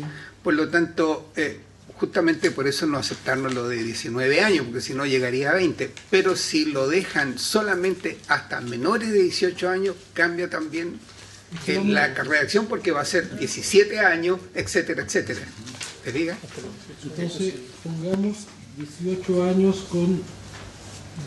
Pero como está inicialmente, entonces a ver. No, pero está bien, agreguémosle, Fernando, que... Entre- Antes de los 18 años incluye Y los 18 años de edad 11 meses y es 30 correcto, días. entonces como estaba... Todos Sí, los 18 sí. toda la edad de 18 años está incorporada, o sea, Sí, son es 18 que años. el y- problema es si ponemos con anterioridad Sí, a los sí. 18 años. La Yo creo proposición que antes es dejémoslo el como problema. estaba con lo de la senadora Manresa Ya, Pérez. Eso sí. queda... Ujú. Pero que la historia de la ley consigne, Fernando, que se considera 18 años toda su duración de años. Se produce hasta los 18 años de edad. Claro. Y 18 Hay que años es cambiarlo. 18 años más Eh, 11 Sí, meses con una constancia. y 29 días o 30 días. ¿Ya? Entonces, Es Tiene que ser. entre los 10 y los 18 años. Porque si dice hasta los 18 es lo que nos plantea el doctor, que es cuando se cumplen los 18 y no hasta los 18 con 11 meses. pero que la historia de la ley consigna que es con todos los 18 años, inclusive todos los meses que se puedan.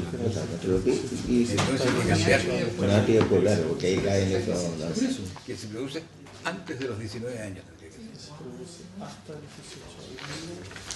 Carola, ¿por qué no le ponemos antes de los 19 años? Antes de los 19 años. Bueno, eso también. Pues, Mejor, ya déjelo así. Ya, vamos al... Entonces están aprobadas con modificaciones la 2 y la 3. Vamos al... La 4 incide en el inciso segundo. En el artículo segundo también del señor Navarro y también propone sustituirlo por el siguiente. La aplicación de la presente ley se regirá por los siguientes principios. Interés superior. En los casos de embarazos adolescentes de que trata esta ley, las autoridades, los funcionarios y los particulares deberán actuar siempre, en primer lugar, atendiendo al desarrollo y bienestar de las y los adolescentes y en caso de madres y padres adolescentes y de sus hijos. Desarrollo integral. Vamos uno por uno. ¿Es una lista de principios? ¿Qué? Es que aquí no se vamos comparando con el texto que Sí, hay. me dio eso. Para que Yo poder- les leo la indicación para que puedan comparar. Sí, vamos. Desarrollo integral. Las adolescentes que cursen un embarazo y sus parejas tienen derecho a participar e integrarse plenamente en todas y cada una de las áreas del desarrollo, en especial la educación, la salud y el trabajo. ¿Vamos probando el tiro? Eso es lo mismo, ¿no? Sí. Exactamente. Sí. Pero en interés superior hay una modificación respecto a lo que nosotros habíamos planteado. Pues nosotros hablamos, en el fondo lo mismo dicho de forma distinta, el desarrollo y bienestar de las madres y padres adolescentes, de sus hijos que están por nacer y los ya nacidos. Hacemos esa distinción. En el fondo hacemos la distinción del hijo que está por nacer y el ya nacido. Sí, entonces, A mí me parece que... a mí me gusta el texto inicial. Sí. Pero este es un tema importante. Entonces, ¿por qué no lo vamos resolviendo al tiro? A ver, cuéntame entender cuál es la diferencia. Explícame la Sustantiva. Dice, Estamos discutiendo, No, los, estamos en este. estamos discutiendo los principios. En el primero, que es interés superior, lo que propone el senador Navarro en ese texto cambia de lo que nosotros habíamos planteado. Él habla, en el caso del embarazo adolescente que trata esta ley, las autoridades, los funcionarios particulares deberán actuar siempre y en primer lugar atendiendo el desarrollo y el bienestar de los adolescentes y los casos de madres y padres adolescentes y de sus hijos. Y nosotros hablamos atendiendo en primer lugar al desarrollo y bienestar de las madres y o padres adolescentes, en la práctica es lo mismo, y de sus hijos que están por nacer y los ya nacidos. Lo que elimina el senador Navarro es la definición, o sea, especificar los hijos que están por nacer. Y nosotros hablamos, o sea, esta ley busca cuidar también ese periodo de los hijos que están por el periodo de embarazo y de nacimiento, por decirlo de alguna manera. tengo... ¿Aprobado? Sí, sí. Aprobada como estaba original. El principio de desarrollo integral Es lo mismo. es la misma. Protección de la intimidad. Los funcionarios y los particulares que brindan atención a las y los adolescentes deberán actuar con pleno respeto al derecho a la intimidad y la confidencialidad de que ellos gozan. Es lo mismo, ¿no? Autonomía progresiva. Conforme al desarrollo evolutivo de las y los adolescentes, se deberá reconocer su capacidad de decidir y resolver respecto de su sexualidad y reproducción. Es el mismo Libertad texto. de conciencia, religión y pensamiento. Las acciones de prevención y protección del embarazo adolescente deberán llevarse a cabo con pleno reconocimiento y respeto por la libertad de pensamiento, conciencia y religión. Es lo mismo. No discriminación. Las y los adolescentes que cursen un embarazo tienen derecho a ser respetados y apoyados en materia de salud sexual y reproductiva, y a ser garantizado su derecho al estudio sin ser discriminados ni expulsados de la institución de educación a la que asisten, ni a ser desvinculados del trabajo que desempeñan, así como a recibir igual calidad de información y atención médica. Aquí hay una diferencia y podríamos preguntarle al doctor, porque lo que nosotros planteamos es que las y los adolescentes que experimenten un embarazo, en vez de que cursen un embarazo. Sí, el verbo cursar. Médicamente, a mí me parece que es mejor que experimentar el embarazo más que cursar. Yo creo que depende de cómo están utilizando el verbo. Porque normalmente en nuestra jerigonza hablamos más bien de cursar un embarazo. Porque experimentar un embarazo puede ser interpretado porque alguien diga, mire, yo no experimento el embarazo, porque no lo siento. Pero sin embargo está cursando un embarazo. Entonces depende del verbo, de cómo lo utilizan y de la interpretación. Es que me parece que experimentar No, es como muy específico. No tengo ningún problema. No tenía. Por eso pregunto. Sí, podríamos cambiar, pero en la redacción original del proyecto yo cambiaría... ¿Dejamos cursen? Sí, curso. Ya. Que cursen un embarazo. Y después la diferencia está en el senador Navarro un poco más específico, ¿no? En materia de salud sexual y específica, que sean respetados y apoyados en materia de salud sexual y reproductiva y a ser garantizado su derecho al estudio sin ser discriminado. A mí me parece también. Es más explícita en el mismo sentido, pero va absolutamente en el mismo sentido. Ya, aprobado. No, espérate, solo en ese... No, cuídate, está bien. El de no discriminación. No discriminación. Sí. Estamos hablando de no discriminación. Ya, pasemos al otro. No, perdón. Acceso a información. Acceso a información. Estamos viendo uno por Ese no uno. lo he visto. ¿Qué distinto? No lo he leído. Acceso a información. Las y los adolescentes deberán recibir información suficiente y adecuada en relación a su vida sexual efectiva, la que será entregada por los establecimientos educacionales y servicios de salud. Es lo mismo. Es lo mismo. Así que la aprobamos. Beneficencia y no maleficencia. El interés por mejorar la salud de los y las adolescentes para no enfrentar un embarazo no deseado durante su desarrollo. Y si cursan un embarazo, evitar la repetición de dicha situación durante la adolescencia, prolongando el intervalo entre los hijos, mejorando así su calidad de vida, la crianza y la salud de sus hijas e hijos. Pero acá hay un tema Es distinto. Nosotros decimos el interés por mejorar la salud de los y las adolescentes que enfrentan un embarazo, por disminuir el número de embarazos adolescentes y prolongar el intervalo entre los hijos, mejorando así la calidad de la crianza y la salud de niños y niñas. Sí, además habla de no deseado. Esa es la diferencia básicamente, ¿no? Como, y un embarazo adolescente. Y evitar la repetición de dicha situación. Nunca debe ser deseado, ya. ¿Estamos de acuerdo? Que el embarazo adolescente ojalá nunca fuera deseado. No sé que la niña adolescente desea el embarazo. Ese es el problema. Lo que pasa desean por razones emocionales. Sí. No tienen las niñas pobres, el único espacio emocional que tienen es quedarse embarazadas.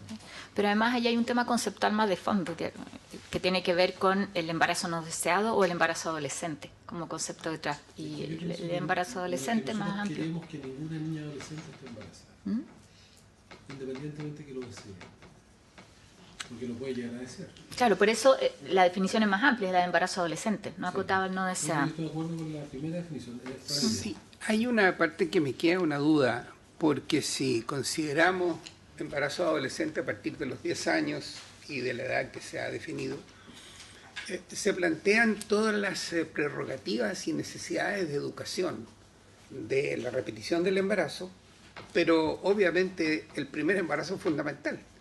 Y la verdad de las cosas es que estamos indirectamente colocando una edad de inicio de la educación sexual a los 10 años. Pero doctor, en eso nosotros estamos incorporando... No sé si uno podría interpretarlo eso de repente a alguien que sea muy tradicional. Pero tenemos una propuesta explísita también de partir de antes. antes. Vamos a ver en la ley, Ramiro, que quiere que la educación sexual tiene que avanzar a lo largo de toda la vida. Eso es parte de la propuesta. La sexualidad empieza cuando se nace, no se debería tener una manera de educar sexualmente que no solamente el coito, no, la sexualidad es mucho más compleja que eso. Entonces, yo estoy por dejar la definición de la primera, la original, porque yo creo que lo que nosotros no queremos es que haya embarazo en la adolescencia. Y luego establecer, Fernando, para que quede registrado, si no está ahí, no nos recordamos que la educación sexual tiene que empezar desde los inicios de la vida, siempre. Decano. Sí. Es una cosa interesante, digamos, de que yo le he contado, digamos, yo tengo un grupo trabajando esto que es bastante transversal, digamos. Hay una socióloga, hay obstetra, hay psicólogo y hay educadoras parvularias de párvulo.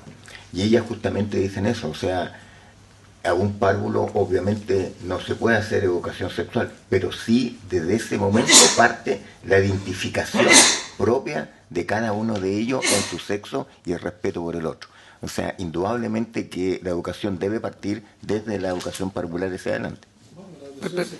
Presidente, ese tema está zanjado. Si usted lee el texto del proyecto completo, se habla incluso desde prebásica. Se inicia la formación, por tanto, yo diría no corresponde o sería redundante incorporarla acá. De hecho, está más adelante. Avancemos. Vamos entonces a rechazar la indicación de Alejandro y mantener la que tiene el texto original. Participación. Se deberá asegurar a los y las adolescentes la debida y oportuna participación en la formulación de las políticas públicas de salud sexual y reproductiva, de prevención del embarazo no deseado y de protección en caso de que así ocurra, desde un enfoque de derechos humanos. Me gusta la noche. Yo voto en contra de la dedicación de Navarro en ese. 2 votos. Ya no votemos en contra. Yo quería hacer presente a la comisión de que esto partiría entonces por dividir la votación de la indicación del senador Navarro, porque reemplaza todo el artículo. Sin embargo, hay indicaciones de otros parlamentarios a determinadas partes del artículo solamente. Entonces, solamente las que se fueron aprobando sería una aprobación con modificaciones de la número 2.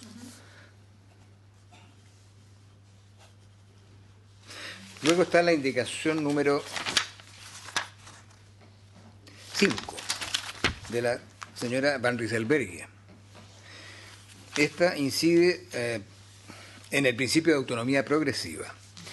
Para agregar antes del punto aparte, la expresión está en la página anterior al comienzo. Para agregar antes del punto aparte, una coma y lo siguiente, respetando el derecho y deber preferente de los padres a educar a sus hijos. Presidente, creemos que es muy importante incorporar con fuerza también a los padres en la educación sexual. Porque acá claramente también tiene que haber una educación sexual también vinculada a los temas de afectividad y por tanto yo diría que hay que compararlo en forma activa y por tanto me parece que esta indicación va en la dirección correcta. Yo la aprobaría solo si dijera que incorporando el interés de los padres. Pasa cuando se transforma en el derecho preferente de los padres, nosotros tenemos que velar por los niños más allá de la visión de los padres. Muchas veces, me ha tocado verlo, hay padres que tienen una convicción totalmente ideológica, religiosa, mágica, sobrenatural, y no van a querer que sus hijos tengan esto. ¿Te das cuenta? De hecho, el tema de la JOCA fue eso. Cuando se le preguntó a los padres, ellos ejercieron su derecho preferente, significó que no había educación sexual. Entonces, yo creo que esto lo que va a hacer es un derecho a veto de padres que creen que este es un tema que es de lo privado. Yo ahí recuerdo al ministro Varela cuando dice que mis hijos son los campeones y él se ocupa y no es un tema de lo público, cuando este es un tema de lo público. Entonces, yo esa indicación yo no la voy a votar a favor porque no me parece que... O sea, me parece que es un veto a la educación sexual. Presidente, yo y como autora del proyecto quiero señalar, porque yo entiendo la discusión que viene acá, pero acá el doctor me podrá corroborar desde su experiencia. Una de las claves para que funcionen los programas con adolescentes es la confidencialidad. O sea, esa es la clave. Los chicos hoy día no van al consultorio a pesar de que tienen la información, de que tienen el acceso a un método anticonceptivo, si es que la matrona es la misma que ve a la vecina, que ve a la abuela, que ve a la mamá, le van a acusar si es un espacio de intimidad, donde lo que uno debería querer como sociedad es que tengan el acceso a alguien de confianza. Y muchas veces no son los padres, y eso tiene que ver con el proceso de adolescencia normal. Nosotros no podemos pelear contra eso. Entonces a mí me preocupa, yo soy mamá y soy mamá de un adolescente, soy trabajadora social, he trabajado en estos temas, los investigamos mucho tiempo. No puedo más que entender el que, claro, un padre quiere ser parte del proceso, pero ese interés, si nosotros lo dejamos aquí por sobre la confidencialidad como algo que tenemos que resguardar para el adolescente, hace que la iniciativa de prevención que queremos instalar pueda fracasar. Y yo creo que eso es bien importante discutirlo desde la evidencia, desde la política pública, más que desde una mirada ideológica que trata de imponer una cosa previa, porque si no un objetivo común se nos puede caer. Ramiro, le damos la palabra y después... Votemos, ya no... Sí, no, simplemente quiero señalar que existe efectivamente un derecho preferente de los padres a educar a los hijos. Yo lo sostengo, es una norma además de rango constitucional. Yo creo que esto no es un veto, por el contrario, yo creo que acá hay dice relación con los programas de educación sexual que están, como bien lo dice el propio proyecto de ley, que están ajustados fundamentalmente a los proyectos también educativos. Entonces, yo diría que establecer una sola educación sexual y que esté solo desde lo público, yo creo que es una visión sesgada, y todas las visiones son ideológicas, pero ciertamente yo creo que acá la familia tiene que estar incorporada en la educación sexual en forma activa, y ese yo diría que es un tema que yo voy a defender. No como derecho preferente, démosle la palabra a Ramiro y después a nuestro decano. Sí. Votamos. Yo creo que esto fue uno de los elementos iniciales cuando empezamos la educación sexual, en el tema de hasta dónde participan los padres, el derecho. Y nos dimos cuenta que a través de un taller muy simple, cuando nos encontrábamos con la resistencia en que había padres en que decían, la educación sexual es nuestra, por lo tanto el colegio no tiene nada que meterse en este cuento. Era bien interesante y un volumen que no es despreciable. Y es fundamentalmente más bien ideológico. Pero ¿qué nos ocurrió? Hicimos un primer taller cuando empieza la educación sexual que se llama la caja de preguntas. Y en cual hay niños muy chicos en los cuales se les pregunta, define lo que tú entiendes por sexualidad. Si tú no puedes definirla, di dos o las palabras que tú quieras que te asocian a ti con el tema de sexualidad. Bueno, cuando lo tabulaba eso el profesor y se lo mostraba, a los primeros que se lo mostró fue a los padres y apoderados. Entonces, muchos decían, no, eso no lo dijo mi hijo. No, eso no puede ser de mi hijo. Sí, es muy posible, pero el compañero que está al lado de él sí lo dijo. Y están conversando todo el día, o él detrás de él. Por lo tanto, la comunicación entre los niños frente en esta materia y de los jóvenes es mucho mayor de la que le puede imponer una filosofía, una forma de enfrentar. Por lo tanto, hay que incluir a los padres en la educación sexual, porque ese es un fenómeno que ya se está dando y en el día de hoy es imposible limitarlo, sobre todo con el tema de los medios de comunicación del celular. Yo te digo, me ha tocado tratar, junto con psiquiatras, a varios chicos que han tenido acceso a pornografía dura vía celular. Y resulta de que han llegado con problemas bastante serios, en el sentido psicológico, que no pueden dormir, que lloran. Me acuerdo uno que me decía, pero ¿por qué le hacen eso a esa niña? Que era un problema de diversidad sexual entre varias personas. Entonces él lo interpretaba como una tremenda agresión a una persona. Y entonces y eso le duró. Bueno, tiene tratamiento y no es un problema que sea grave, pero obviamente tiene que ser tratado. Entonces, de tal manera de que el tema de la comunicación hoy día en realidad nos superó absolutamente de la visión que nosotros queramos colocar de los derechos de los padres frente al tema de la educación. Está de acuerdo en principio, pero también tienen que entender de que hoy día ya se nos escapó y se les escapó a todo el mundo. Y eso tú no lo puedes regular en una ley. Entonces tienes que decirlo, en vez de decirlo en esa forma, es incluir a los padres. Por lo tanto, quiere decir que todo programa de educación sexual tiene que ser inclusivo. Y en lo inclusivo tienen que estar los padres apoderados. Ese es el concepto. Una cosa muy cortita, realmente hoy día, y el dato duro, ¿no es cierto?, está claro que los niños hoy día no tienen su primera información con los padres. Exactamente. Ese es un dato totalmente de acuerdo. No lo tienen. Totalmente de acuerdo. Totalmente de acuerdo. Exactamente, no tienen idea. Por eso colocarlos como algo definitivo que ellos definen. Yo estoy seguro que le hago un test al Pancho y lo reprueba. No, pero es cierto, los padres no tienen idea de sexualidad. Entonces, y los padres cuando no tienen información y no tuvieron, lo que tienen son prejuicios. Exactamente. Entonces, es condenar a los niños a que la vieja educación, que no tuvo educación sexual, finalmente ejerce un veto sobre la nueva. Entonces no puede ser. Carolita, usted... Sí, en esa misma línea, o sea, acá se está planteando que lo pongamos en el principio de autonomía progresiva, y esa es mi preocupación. O sea, yo no puedo compartir más el que los padres tienen que ser parte de la educación, y creo que el modelo de la JOCA era brillante, o sea, en que se sentaban todos y hablaban. Efectivamente, los padres muchas veces no tienen las herramientas, pero lo que no puede ser es que en el fondo para un programa de educación, afectividad y sexualidad tengamos que pedirle permiso a los padres. Para ser súper concreta, entonces aquí es ese el riesgo que estamos corriendo.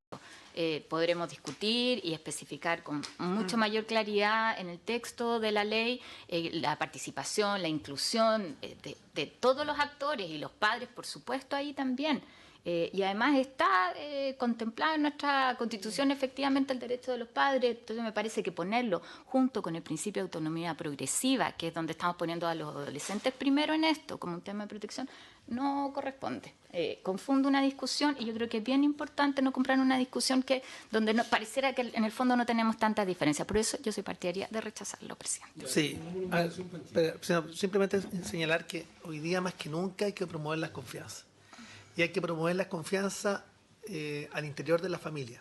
Yo diría que este es un tema central, porque hoy día hay también una concepción ideológica. ¿Cómo concebimos a la persona? Yo la concibo como un ser gregario, un ser que en definitiva es capaz de desarrollarse al interior de la familia donde se gestan y se transmiten valores, principios, y que dependerá de la formación de cada una de las familias cuáles son esos principios, cuáles son esos valores. No estoy haciendo un juicio de valor respecto a aquello, simplemente estoy señalando que es importante incorporar a la familia justamente activamente en el desarrollo de la sexualidad y de la prevención fundamentalmente. Entonces, acá yo creo que pongámoslo en votación, pero yo creo que sin lugar a duda hay que incorporar en alguna norma la incorporación activa de los padres en la educación sexual de los hijos. Eso diría que es un principio esencial. Mira, yo creo que todo padre y toda madre debiera naturalmente, sin necesidad de ley, implicarse en estos temas. La realidad, yo no lo vi en carne propia, es que no existe eso. No existe. De hecho, los padres que tenemos conciencia, no es fácil. No es fácil confrontar a un adolescente, a un niño, una niña, respecto a la sexualidad teniendo uno conciencia. No es fácil generar el clima, es algo invasivo, es involucrarse en la vida propia del otro, y eso yo estoy hablando de que por lo menos yo participé en la primera encuestas nacionales que hicieron de educación sexual, que tengo larga experiencia, tuve de profesor a nuestro maestro acá, pues yo me pongo en el lugar de muchos padres que no tienen formación, digo, es una tarea titánica. Entonces, yo digo, eso no ocurre. Sí, ojalá, Pancho, eso ocurriera. Si el problema es que no ocurre. No, los padres no se implican. Pero los padres tienen un derecho preferente. Pero, plantear una alternativa Carola, porque yo creo que esta discusión nos puede enredar y un poco desviar el objetivo de la ley.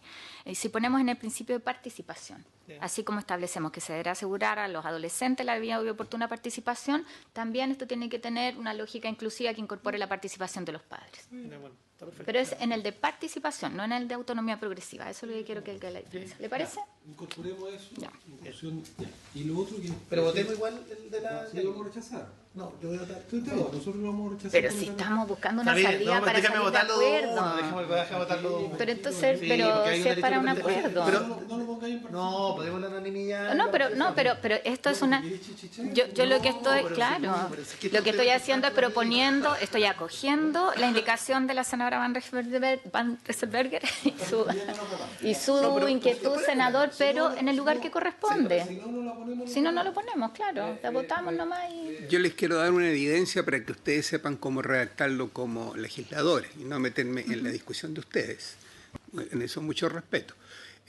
Lo único que les voy a mostrar como evidencia de que cuando nosotros hemos desarrollado el programa de educación sexual que está online de autoaprendizaje, ustedes comprenden que estamos lanzando una cosa abierta que obviamente muchos la cuestionan porque, ¿no es cierto?, no están el padre y la madre mirándolo.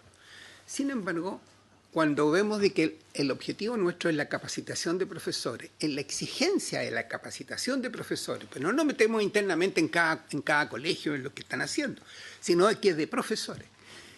Los talleres son el elemento fundamental de capacitación. No es el texto mismo de lo que le dice, de lo que hace o de lo que no hace, porque son textos muy abiertos. Pero lo que sí lo hace con los talleres que son, con los niños que ellos están enseñando de su curso. Pero los mismos talleres más adaptados, que están dichos, digamos, se hacen con los padres y apoderados. Si el profesor no cumple con hacer los 9 talleres con los padres y apoderados, no aprueba el curso. Y si no hace talleres, tampoco aprueba el curso. Puede tener un 7 en todos los capítulos, pero si no hace talleres, porque es inclusivo. Porque la única manera de que un profesor en Chile aprenda educación sexual es que la aprenda junto con lo que significa la participación de la comunidad a la cual está educando. Les digo eso por si acaso, porque es el modelo que logramos y que es el que generalmente aceptan la mayoría de los países que tienen educación. Y acepta una escuadra. Yo agradezco que se incorpore la participación, que sea una educación sexual inclusiva y que se incorporen a los padres en forma activa. Yo por supuesto lo voto a favor inmediatamente. Pero respecto a lo otro, yo no lo puedo votar en contra de la indicación de Jacqueline, porque yo creo en derecho referente a los padres a educar a los hijos. Entonces, votemos. Carolita, votemos contra lo de la Jacqueline de todas maneras. No, eso. El Pancho, como siempre, quiere chancho. Ahí incorporemos la participación de los padres. Es posible, señores senadores, hacerlo por unanimidad de los presentes. Modificar respecto al principio de la participación, incorporando la idea de que los padres pueden tener el derecho a una debida y oportuna participación en la formulación de políticas públicas y en la educación de sus hijos. Bueno. O sea, tomar un poco la idea. Pero yo no sé si es la formulación. Claro. No, como se votó en contra, lo vamos a dejar para la próxima etapa. Dejémoslo pendiente porque son me parece razonable eso, ¿Cuánto le pagaste, Fernando? Vamos a dejar hasta acá la votación. Pero, no sé, mira, la próxima semana yo les propongo que iniciemos dediquemos la primera hora al otro proyecto y la segunda hora a otro. Bien. ¿Ya? Yo creo que no podemos ver. ¿Por qué? Tengo de despachar la Voy a Islandia a conocer el modelo islandés de prevención de consumo de alcohol y drogas. Qué bueno. Entonces no, pues no lo veamos la próxima semana, Veámoslo a la veámoslo cuando esté la Carola, ¿ya? Y bueno, deberíamos toda la Roberto Soriano, Mariano y ahí van a estar refundidos. Hay que pedir además de la comisión, hoy día cuando se dé cuenta. Hay que ver bien porque son dos cosas distintas. Por eso que los programas se formulen incorporando la participación de los padres en el programa y la otra en la formulación.